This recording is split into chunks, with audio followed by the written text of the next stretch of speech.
Hello friends, welcome back to my channel. আমি আফরিনা হালদার। তো আজকে আমি চলে এসেছি বিরিয়ানি করতে। তো দেখতে পাচ্ছি আমি 1 কিলো চাল নিয়েছি বিরিয়ানির জন্য। আজকে আমি বিফ বিরিয়ানি করব। তো আজকে হঠাৎ ওর বাবা বললো বিরিয়ানি খাবে, তো ভাবলাম বিরিয়ানিটা করি আর তার সঙ্গে আপনাদেরকেও দেখাই কীভাবে বিরিয়ানিটা আমি করি। তো দেখতে পাচ্ছেন চালটা আমি 2 ঘন্টার মতো ভিজিয়ে দিয়েছি, প্রায় আদাব চাল নিয়েছি, বিরিয়ানি চাল। এদিকে আদা রসুন পেঁয়াজ সব কুচে নিয়েছি, মাংসটাকেও ধুয়ে নিয়েছি আর কিছু আলু কেটে নিয়েছি। তো এবার এদিকে আমি চালটা ভালো করে ভিজিয়ে দিয়েছিলাম, চালটা এবার বসিয়ে দেবো গ্যাসের উপরে। দেখতে পাচ্ছেন কি সুন্দর ভিজে গেছে চালটা,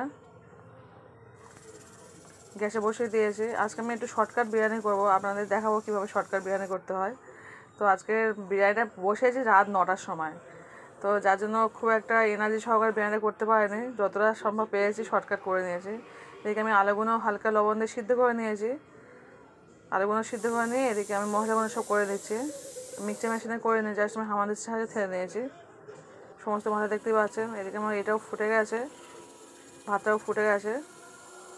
লবণ আর এলাচ দিয়েছি, শুধু একটু অল্প করে লবণ দিয়েছি আর একটু এলাচ দিয়েছি। আর এদিকে মাংসটা আমি প্রেসারে বসিয়ে দিয়েছি, মাংসটাও সিদ্ধ হচ্ছে। এদিকে আমি কড়াইতে তেল দিয়ে দিয়েছি, তেলটা গরম হচ্ছে, আলুটা ভাজা করব।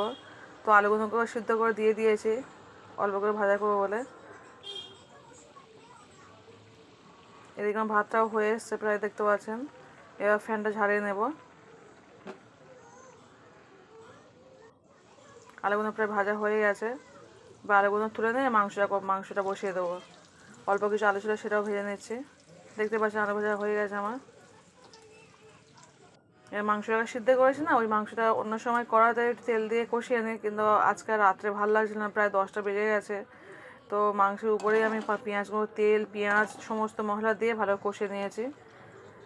এইভাবে শর্টকাট বিরিয়ানি করে নিয়েছি, সমস্ত মশলা দিয়ে দিচ্ছি। দেখতে পাচ্ছেন আগেই দেখিয়েছি কী কী মশলা নিয়েছি। তো সমস্ত মশলা দিয়ে কাঁচা লঙ্কা পেঁয়াজ দিয়ে ঝালের হলুদ গুঁড়ো সমস্ত মশলা দিয়ে এবার ভালো কষিয়ে নিয়েছি। দেখতেই পাচ্ছেন কী কী মশলা দিলাম, তার সঙ্গে তেজপাতাটাও দিয়েছি।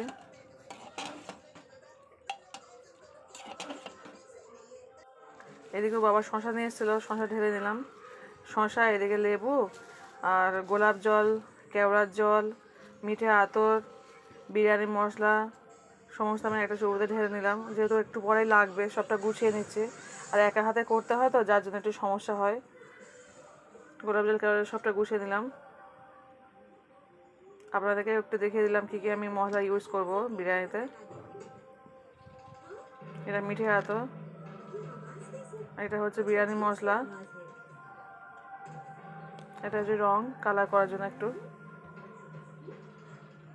এদিকে আমি ছোটো একটা হাঁড়িতে গোলাপ জল কেওড়া জলটা দিয়ে দেবো। গোলাপ জল কেওড়া জল দিয়ে দিলাম।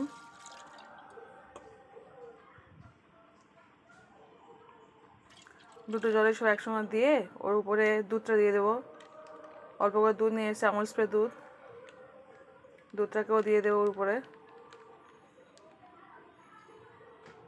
দেখতে পাচ্ছেন দুধটা দিয়ে দিলাম পুরোটা। আর একটু দুধ দিলে ভালো হয়, তবে রাত্রে করছে তো অল্প করে বিরিয়ানি করছি, এই কারণে খুব বেশি দিইনি। দিয়ে জাফরানটা দিয়ে দিলাম অল্প করে, আগেই দেখেছি আমি কোনটা ইউজ করি।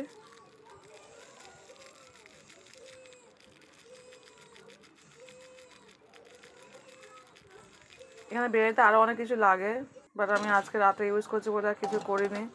ভালোও লাগছে না বিরিয়ানিটা করতে, কিন্তু সবাই খাওয়াই বলছে যার জন্য করলাম। রাত 9টার সময় বিরিয়ানি করছি, রাত 12টার সময় বিরিয়ানিটা খেয়েছি। তো এদিকে আমার মাংস কষাটা হয়ে গেছে, দেখতে পাচ্ছেন মাংসটা কষা প্রায় আমার হয়ে গেছে, কালারটাও কত সুন্দর এসছে। এদিকে এটা একটু গুলে দিচ্ছি, গুলে আমি বিরিয়ানিটা বসিয়ে দেবো। আমার সব রেডি হয়ে গেছে, এবার বিরিয়ানি সাজানোর পালা। কীভাবে সাজাই এবার একটু চলন্ত দেখিয়ে দিই।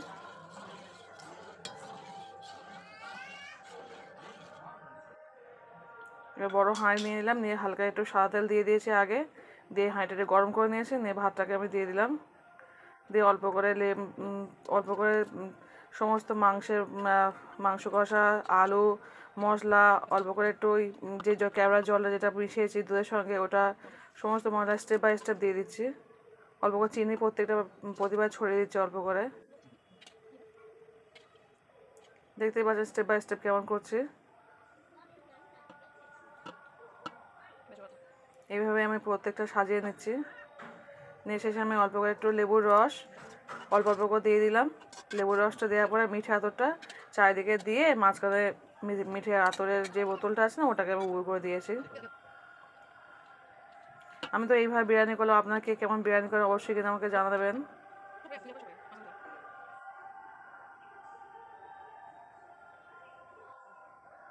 বিরিয়ানি কমপ্লিট। এবার আমি বিরিয়ানি খুলছি, দেখতে পাচ্ছেন কত সুন্দর সুস্বাদু বিরিয়ানি, ঝরঝরে বিরিয়ানি হয়েছে।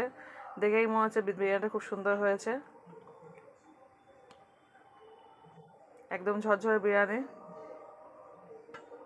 তো আজকে বিরিয়ানিটা কেমন হয়েছে অবশ্যই কিন্তু কমেন্টের মাধ্যমে জানাবেন। আর আমার যদি কোনো নতুন বন্ধু হয়ে থাকেন অবশ্যই সাবস্ক্রাইবটা করে দেবেন। তো আজকের মতো অবধি, টাটা বাই।